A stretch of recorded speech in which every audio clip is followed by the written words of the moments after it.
नमस्ते बच्चों। चलिए आज देखते हैं डिटर्मिनेंट। डिटर्मिनेंट में आपको अगले सेशन के लिए 2020-21 के लिए सीबीएसई ने छूट दे रखा है।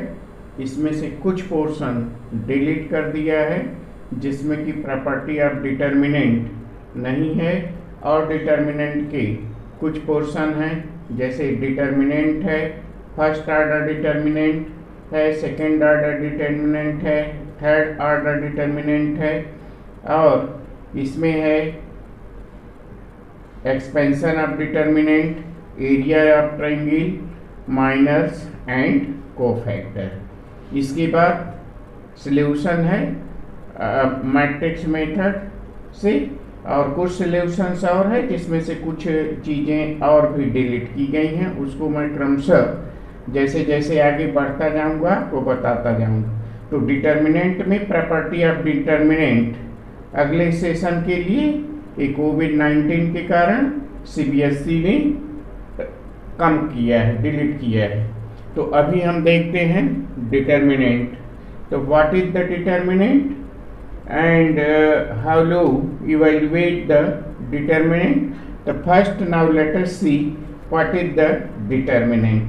So to see the determinant, to every square matrix of order A, to every square matrix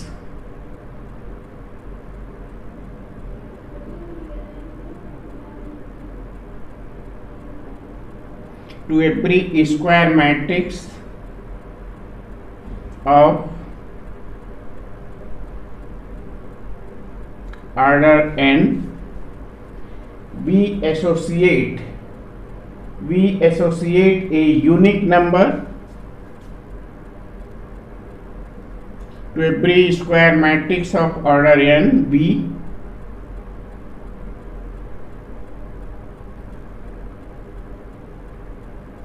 associate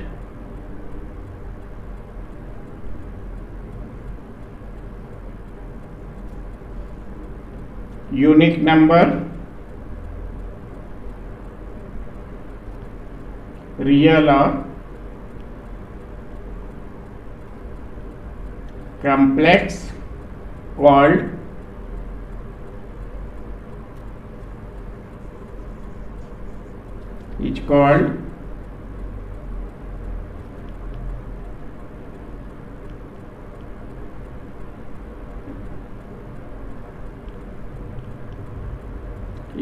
determinants. So what is the determinant? To every square matrix, we associate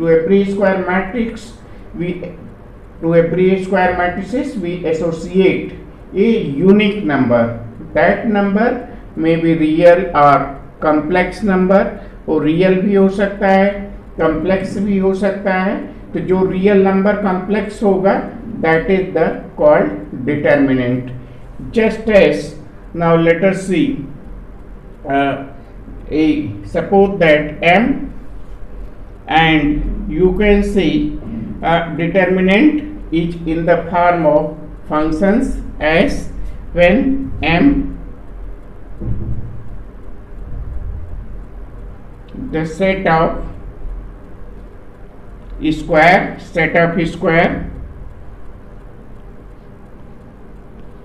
M is the set of square matrices and K is the set of real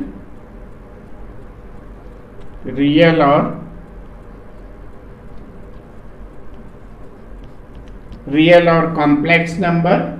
Then we define the determinant in the form of as a function. Functions means and for every square matrix, to every square matrix we get a number. So then to every square matrix we get a number, we get an output. If you give the input then you get output. अगर हम कोई input देते हैं, कोई नया output मिलता है तो उसको क्या कहते हैं? फंक्शन। जैसे हम डिफाइन कर सकते हैं and f is a function from m to k such that f equal to k, fa equal to k. So this fa equal to k, fa is what? Fa is equal to k is the square matrix. Every square matrix associated number. So this fa is called fa. This fa is called what? That is the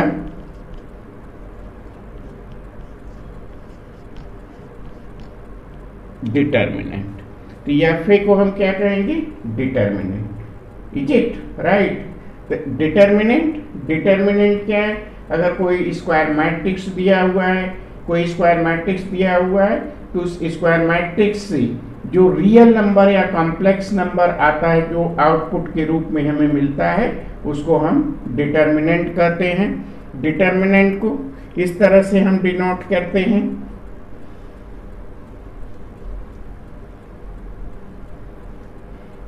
determinant is denoted by ए. इस form में determinant को हम denote करते हैं.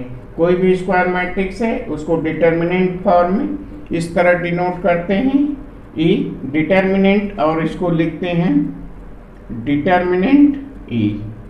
Modulus ए नहीं, इसको हम modulus ए नहीं कहेंगे. ए मॉडुलस ऑफ ए नहीं है, इसको हम कहेंगे डिटर्मिनेंट ई. ठीक, तो that is the determinant A.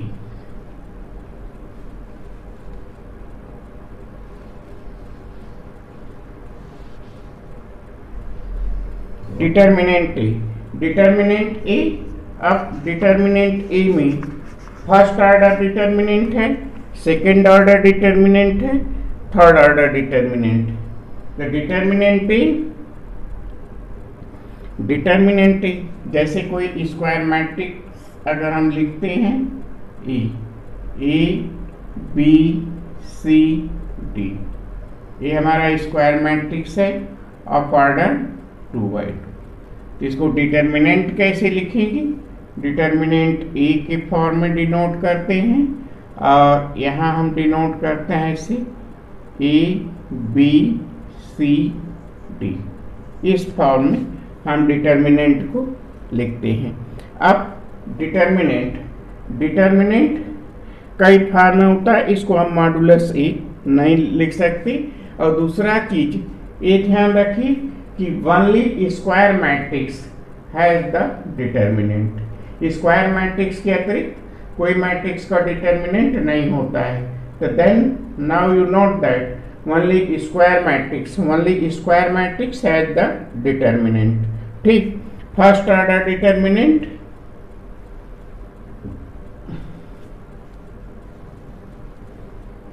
अब फर्स्ट ऑर्डर डिटर्मिनेंट जैसे ए हमारा डिटर्मिनेंट है, ए स्क्वायर मैट्रिक्स है. अब इसका डिटर्मिनेंट इसका ऑर्डर 1/1 है. तो फर्स्ट ऑर्डर डिटर्मिनेंट का that number A is self. तो what is the determinant of A? Determinant of A is A itself. तो that is the determinant A, that is A. तो डिटर्मिनेंट ऑफ ए क्या हो गया? ए. जैसे कोई नंबर है, इस मैट्रिक्स है 2, तो दैट इज डिटर्मिनेंट इज 2. जैसे ए अगर हमारा है मैट्रिक्स सी, ये है हमारा 4 है, इसका ऑर्डर 1/1 है, तो इसका डिटर्मिनेंट क्या हो जाएगा? अगर ए कोई मैट्रिक्स है हमारा, तो अगर हम डिटर्मिनेंट ए लिखेंगे तो ए का वैल्यू आएगा 4.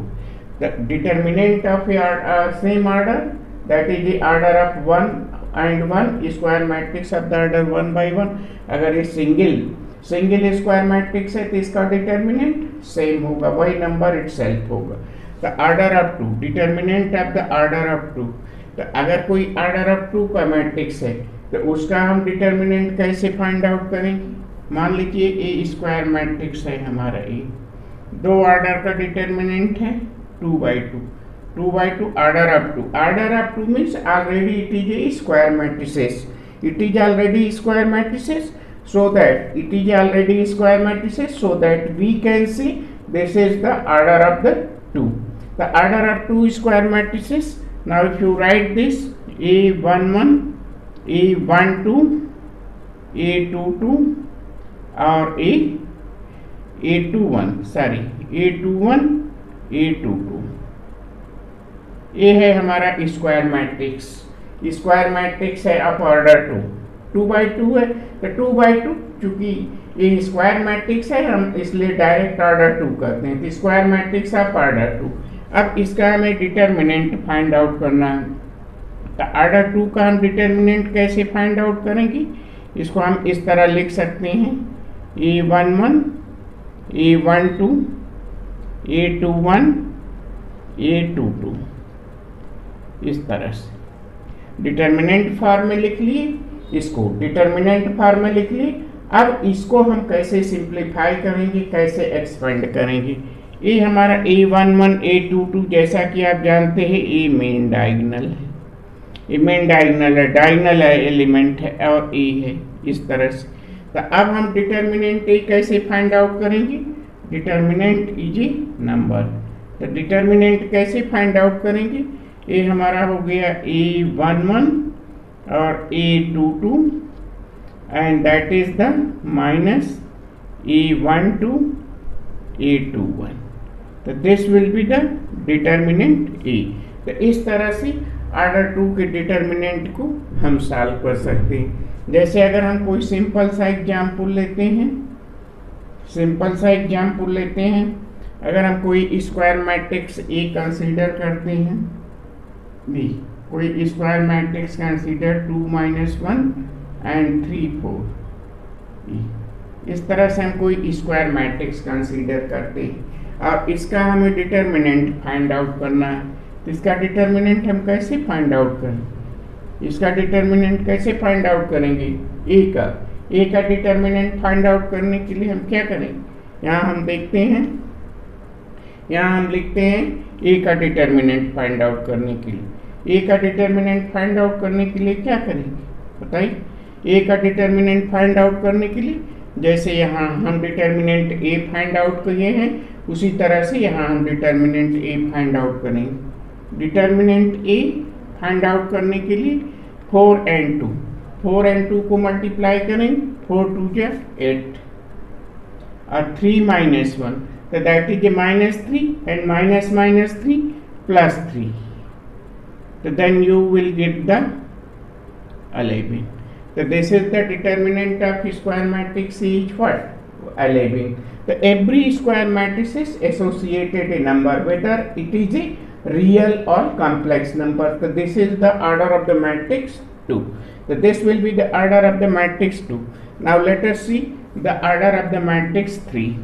How will you solve the order of the matrix 3?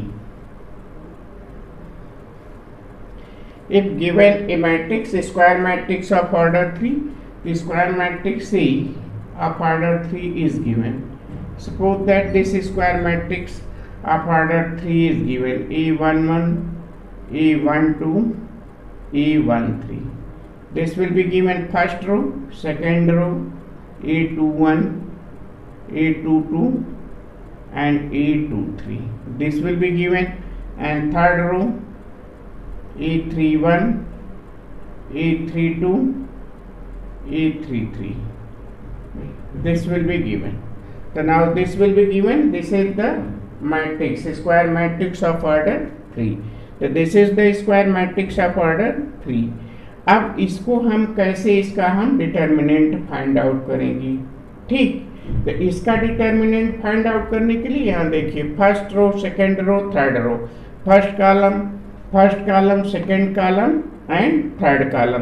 तो इसका डिटर्मिनेंट फाइंड आउट करने के लिए हम किसी भी रो और किसी भी कॉलम के अलोंग इसको एक्सपेंड कर सकते हैं। तो किसी भी रो किसी भी कॉलम के अलोंग इसको एक्सपेंड करेंगे तो जो डिटर्मिनेंट का वैल्यू होगा वो सेम होगा। तो हम देखते हैं कि कैसे हम इसको फाइंड आउट करेंगे। और इसमें खास एक चीज और ध्यान देना है, प्लस और माइनस का ख्याल रखना है। अगर सफिक्स यहाँ जैसे 1 1 है तो अगर इन दोनों का सम इवन है तो 1 क्या होगा? -1 और +1 दो चीज हम डिटर्मिनेंट के पहले रखते हैं, तो -1 + 1 हम किस आधार पर रखते हैं? अगर 1 और 1 ये सफिक्स जो है इसका सम अगर इवन है तो पॉजिटिव होगा, और इसका सम अगर ऑड है तो नेगेटिव होगा। तो इस तरह से हम एक्सपेंड करते हैं। तो नाउ लेट अस सी, चलिए देखते हैं कि कैसे एक्सपेंड करते हैं। ए को डिटर्मिनेंट ए फाइंड आउट करते हैं, डिटर्मिनेंट ए फाइंड आउट करते हैं। तो डिटर्मिनेंट ए फाइंड आउट करते हैं, तो इसको डिटर्मिनेंट फॉर्म में चेंज कर लेते हैं। स्क्वायर मैट्रिक्स है, इसको डिटर्मिनेंट फॉर्म में चेंज करते हैं। चलिए A11, A21, A31, A12, A22, A32, A13, A23 और A33। दिस वन इस ए डिटर्मिनेंट ए। अब हमें इसका वैल्यू फाइंड आउट करना है इस डिटर्मिनेंट का। तो इस डिटर्मिनेंट का हम वैल्यू कैसे फाइंड आउट, कैसे? मान लीजिए हम फर्स्ट रो के अलोंग इसको एक्सपेंड करते हैं। तो चलिए फर्स्ट रो को अलोंग इस एक्स को एक्सपेंड करते हैं। तो फर्स्ट रो में फर्स्ट एलिमेंट क्या है? A11, एंड 1 1 एंड 1 का सफिक्स क्या होगा? पॉजिटिव। 1 + 1 पॉजिटिव, तो फर्स्ट क्या होगा? पॉजिटिव। तो A11 हो गया। और इसके बाद फर्स्ट रो डिलीट कर देते हैं, इस रो को डिलीट कर देते हैं, इसको डिलीट कर देंगे, और इस फर्स्ट कॉलम को इसको डिलीट कर देंगे। बाकी जो एलिमेंट बचेगा उसको नोट कर लेंगे। तो यहाँ फर्स्ट रो को डिलीट करते हैं और फर्स्ट कॉलम को डिलीट करते हैं। तो इन दोनों को डिलीट करने से हमें क्या बचा? यहाँ हमें आ गया A22, A23, A22, A22 और A23, और यहाँ क्या है? A32 और A33, ये आ गया।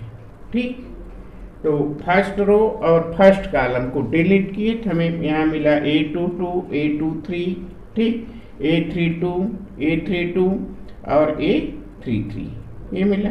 ठीक, अब सेकेंड एलिमेंट क्या है?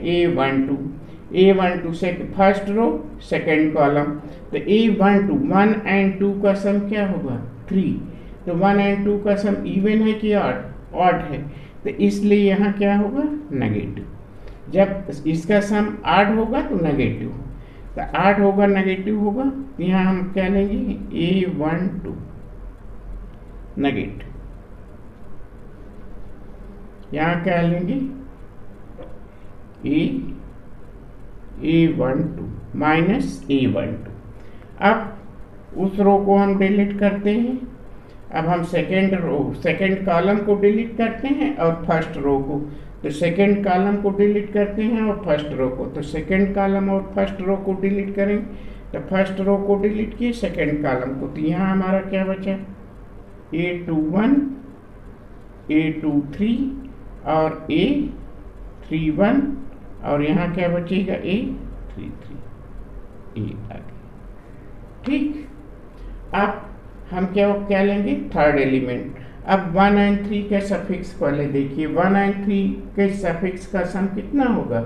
1 और 3 के सफिक्स का सम, 1 और 3 के सफिक्स का सम कितना होगा? 4। तो 4 क्या है? इवन की ऑड? इवन।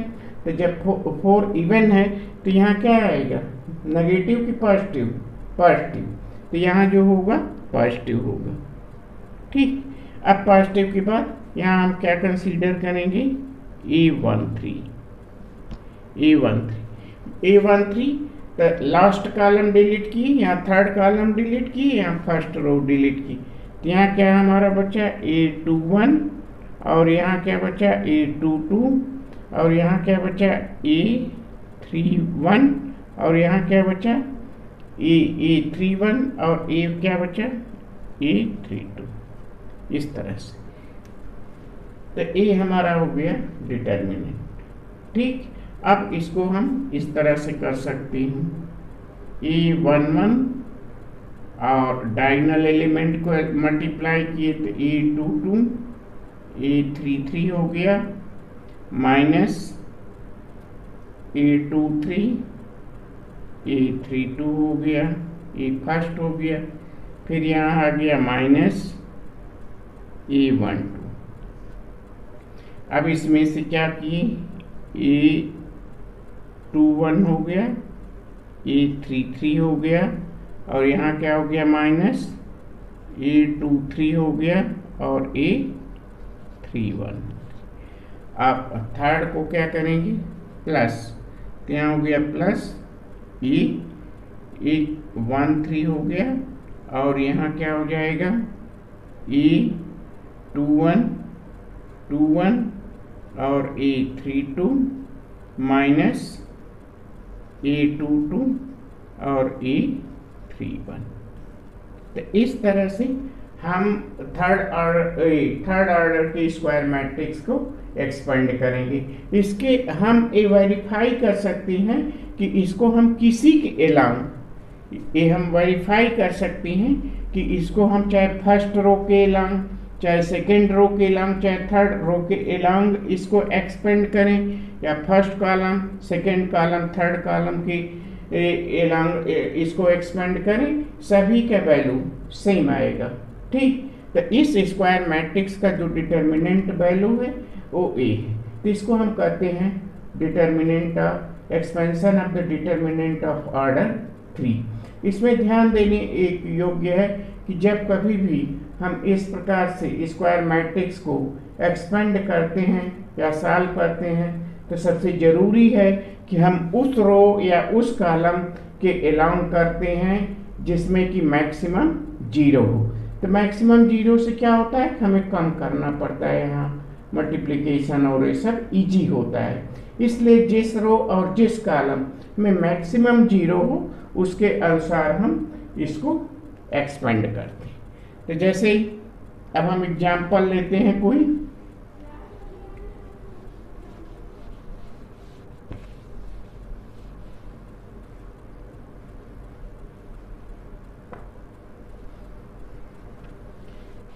मान लीजिए हमें x को एक्सपेंड करना है। मान लीजिए स्क्वायर मैट्रिक्स है हमारा 1 2 3 4 5 6 7 8 9। तो इसमें कोई 0 नहीं है। इसमें एलिमेंट अगर हम देखें तो कोई 0 नहीं है।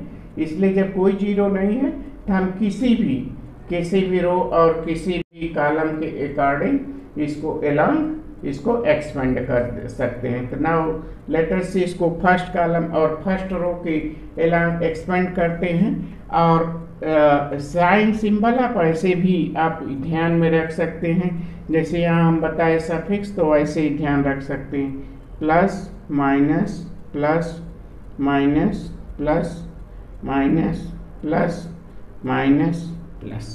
तो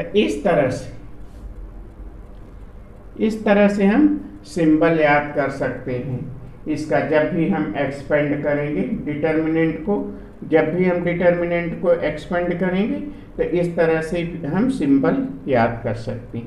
ठीक, तो इसको एक्सपेंड करते हैं डिटर्मिनेंट स्क्वायर मैट्रिक्स से।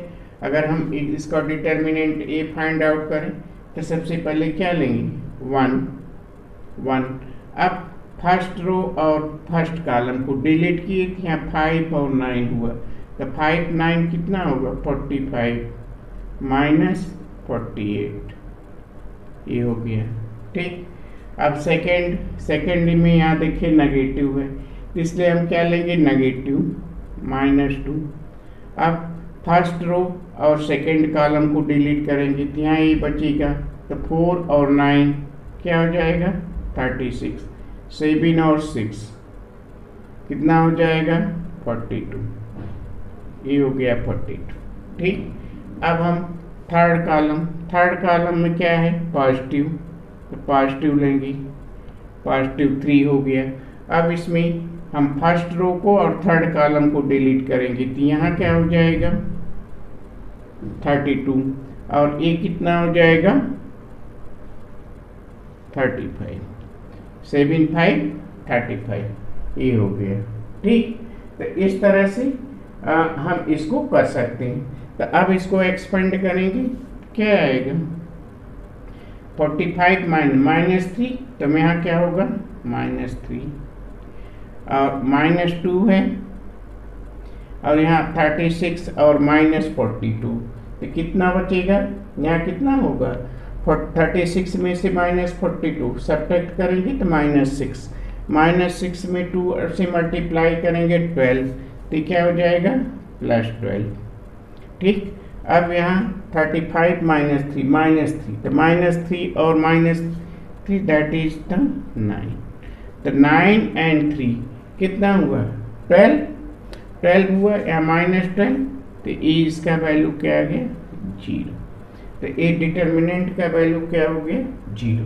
तो इस तरह से 32, यहाँ 32 देखिए, यहाँ 3 लिए, ये 3 लिए, तो क्या हुआ 32 और 35, यहाँ 3 हुआ, यहाँ -3 होगा, और -3 × 3 -9, तो यहाँ -9 और -3 12, तो इसका वैल्यू हो गया 0, तो डिटर्मिनेंट ए = 0, ये आ गई। ठीक, तो ए डिटर्मिनेंट है। और इसमें क्या ध्यान देना है कि अगर कोई डिटर्मिनेंट है, ठीक, ये तो समझ में आ गया ना, हम डिटर्मिनेंट को कैसे एक्सपेंड करें। अब देखते हैं आगे।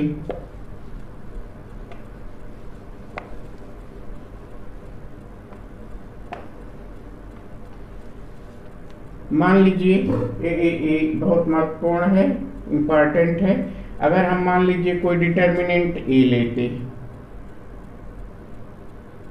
ये स्क्वायर मैट्रिक्स से कंसीडर करते हैं, 2 2 4 0, ये स्क्वायर मैट्रिक्स से हो गया, और यहाँ बी लेते हैं तो 1 1 2 0, ये बी लेते हैं।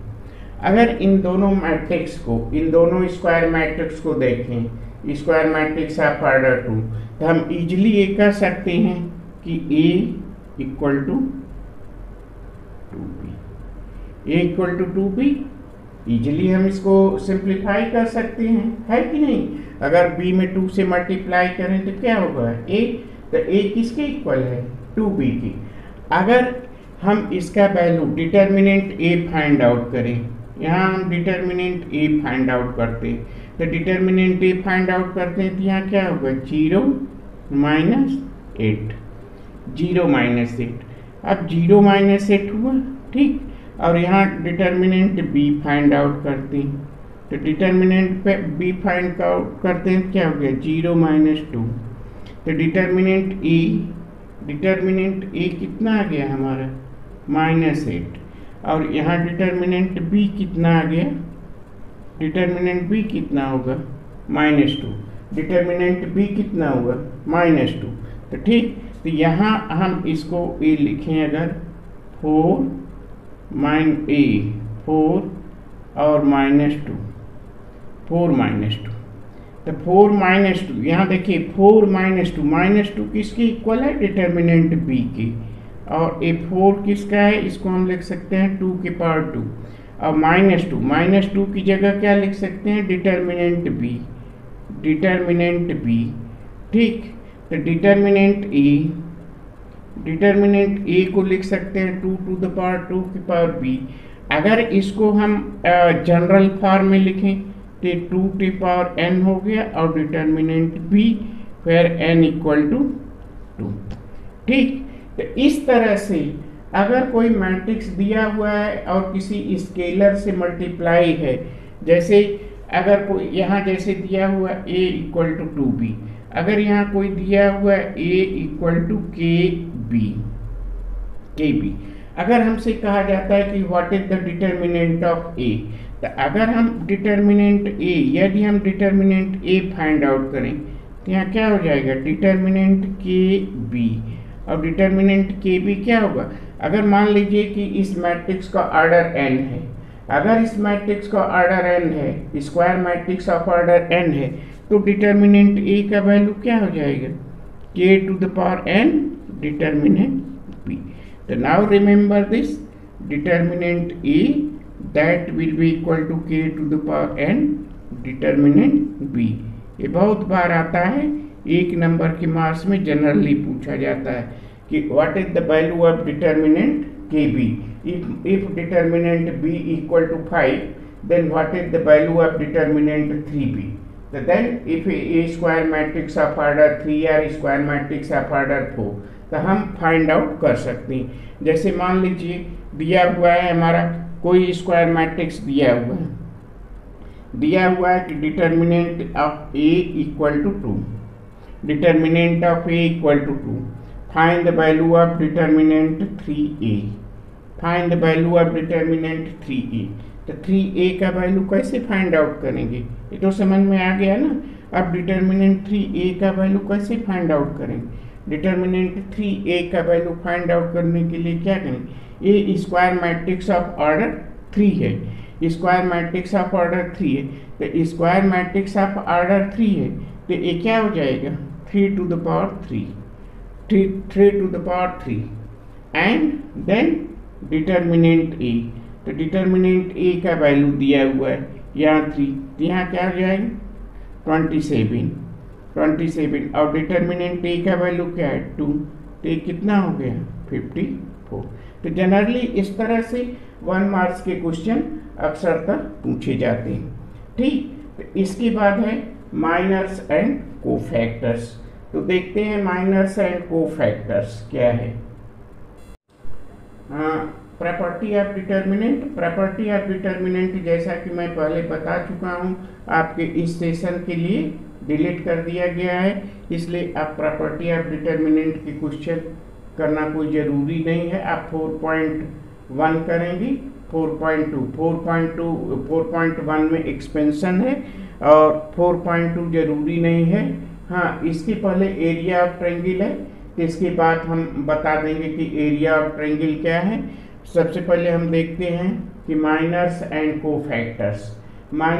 कोफैक्टर्स क्या होता है डिटर्मिनेंट का, ये जानना जरूरी है। तो मान लीजिए हमारा कोई ए स्क्वायर, क्योंकि प्रॉपर्टी ऑफ डिटर्मिनेंट डिलीट कर दिया गया है। अब हम देखते हैं कि माइनर्स एंड कोफैक्टर्स क्या है। तो माइनर्स एंड कोफैक्टर्स देखने के लिए मान लीजिए हम कोई एग्जांपल्स लेते हैं, ए 1 2 3 4 5 6 7 8 9, मान लीजिए एग्जाम्पल हम लेते। ठीक, अब इसमें हमें माइनर फाइंड आउट करना है, minor of any element and cofactors of any element. तो माइनर क्या होता है और कोफैक्टर क्या होता है। माइनर को हम m और सफिक्स से लिखते हैं और कोफैक्टर्स को हम a से डिनोट करते हैं। तो जैसे हमें फाइंड आउट करना है, यहाँ मान लीजिए m फाइंड आउट करना है 1 2, m12 फाइंड आउट। तो यहाँ m12 फाइंड आउट करेंगे, तो यहाँ m12 क्या है, first row and second column. तो first row and second column में क्या नंबर है, यहाँ 2। तो फर्स्ट रो और सेकेंड कॉलम को डिलीट कर दीजिए, बाकी क्या नंबर बचा हमारा 4 6 7 9, 4 6 7 9। इसको मल्टीप्लाई कर लीजिए, 9 4 36 और 42, तो ये कितना हो गया -6। तो हो गया हमारा कोफैक्टर्स। तो M12 इज द व्हाट है minus.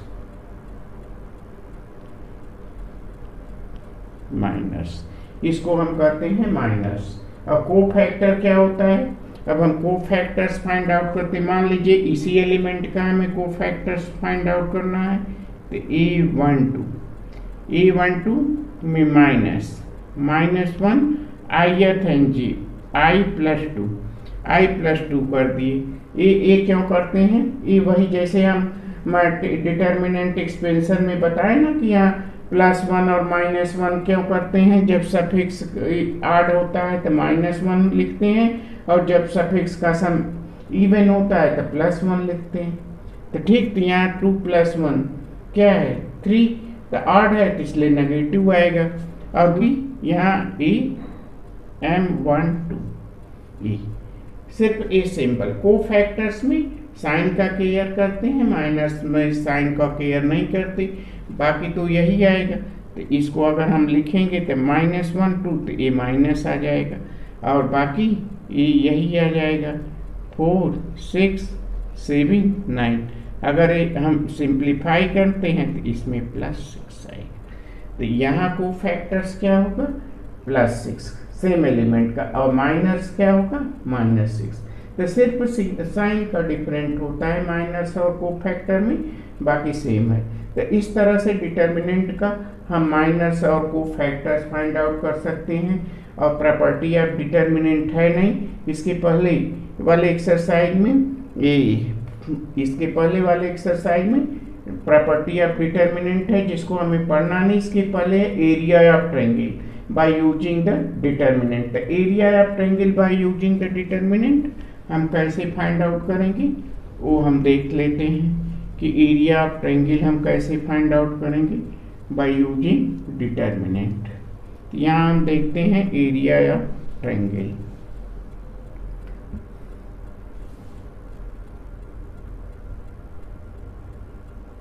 area of triangles. If the vertices are given, then how you find the area of triangle? If vertices are given, मान लीजिए हमारा हो गया x1, इधर से लिखिए या इधर से लिखिए, कहीं से लिखिए। मान लीजिए हमारा हो गया x1 y1, ये हो गया x1 y1, ठीक, x1 y1, ये हो गया x2 y2, x2 y2, और ये हमारा कोऑर्डिनेट हो गया x3 y3, x3 y3, ठीक ठीक। तो हम इसका एरिया कैसे फाइंड आउट करेंगे, ठीक। इसको इस तरह से भी लिख सकते हैं, किसी भी तरह से लिखते हैं। अगर मान लीजिए ये हमारा x2 हो गया, यहाँ हम करते हैं इस डायरेक्शन, ये x2 हो गया, ये y2 हो गया, और इसको हम करते हैं x3, ये हो गया y3 का ऑर्डर में हो गया, इस तरह से। तो ठीक, तो इसका अगर हम एरिया फाइंड आउट करते हैं तो क्या हो जाएगा, एरिया ऑफ ट्रायंगल्स। इसको हम डिटर्मिनेंट फॉर्म में लिख देते हैं। एरिया ऑफ ट्रायंगल आप जानते हैं, हाँ, हीरोज फार्मूला आप पढ़ चुके हैं, सेम उसी फार्मूले को हम यहाँ लिख देते हैं। वही है हमारा, यहाँ है हमारा x1 y1, x2 y2, x3 y3, x3 y3, यहाँ ई वर्टिसेस हमारा है x3 and y3, E vertices है ई। तो यहाँ हम लिखते हैं 1 1 1 ई। अगर हम इसको एक्सपेंड करेंगे तो ये हमें क्या देगा, एरिया ऑफ ट्रायंगल। तो इस फार्मूला को यूज करके अगर वर्टिसेस ऑफ ट्रायंगल दिया हुआ है तो हम area of triangle find out कर सकते हैं, ठीक। इसके बाद है मैट्रिक्स मेथड से सॉल्यूशन, जिसको कि डिलीट कर दिया गया है, कंसिस्टेंट इनकंसिस्टेंट। उसमें एडजॉइंट है, तो एडजॉइंट ऑफ मैट्रिक्स देखेंगे, and how you will solve using the system of linear equation by using the matrix method. इसको हम नेक्स्ट टाइम में देखेंगे, ठीक। Thank you.